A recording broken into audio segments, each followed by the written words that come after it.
Sì, ho dormito all'interno aspettandoli, cercando di aspettarli e convincendoli con le mie maniere ovviamente leggere di non entrare più. Dormire per alcune notti all'interno del locale nella speranza di sorprendere in flagranza i due malviventi che da giorni fanno irruzione all'Enoteca Peccato Divino di via Cesare Battisti a Vittorio Veneto in Quadrilatero. Questa settimana qua più volte i carabinieri perché in 7 giorni ho avuto 4 scassinamenti, 2 entrate e 2 forzate.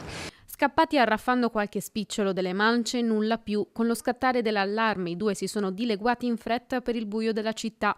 I ladri dei ragazzi sono stati ripresi dalle telecamere del locale e del Quadrilatero. Non sono personaggi del luogo, perché se fossero friulani e veneti mi avrebbero spazzolato tutte le bottiglie e mi avrebbero lasciato lì le mance.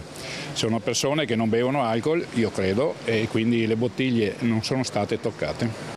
Indagano i carabinieri che dopo la denuncia del titolare dell'Enoteca si sono messi sulle loro tracce, trovati alcuni attrezzi utilizzati per lo scasso e alcuni indumenti abbandonati utilizzati durante i furti. Non il solo colpo in zona, scassinata anche la porta del parrucchiere Young Air Studio, danneggiata una vetrina in un negozio in Viale Vittoria, ladri entrati anche al Bar Jolly, scappati subito dopo aver fatto suonare l'allarme. Non hanno paura niente, capito? Non ha messo neanche... Come si chiama?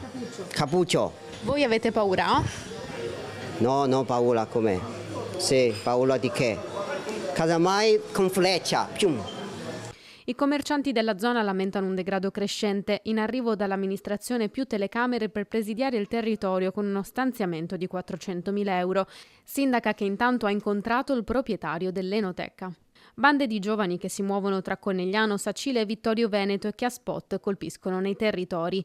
Vittorio Veneto che non è nuova a questo tipo di irruzioni, motivo per cui l'amministrazione sta correndo ai ripari. Stiamo attenzionando per esempio i giardini pubblici, la stessa cosa stiamo intervenendo anche nella zona del famoso King Pub e anche lì abbiamo una concessione dell'area verso il gestore e la proprietà in modo che l'area venga in qualche modo recuperata.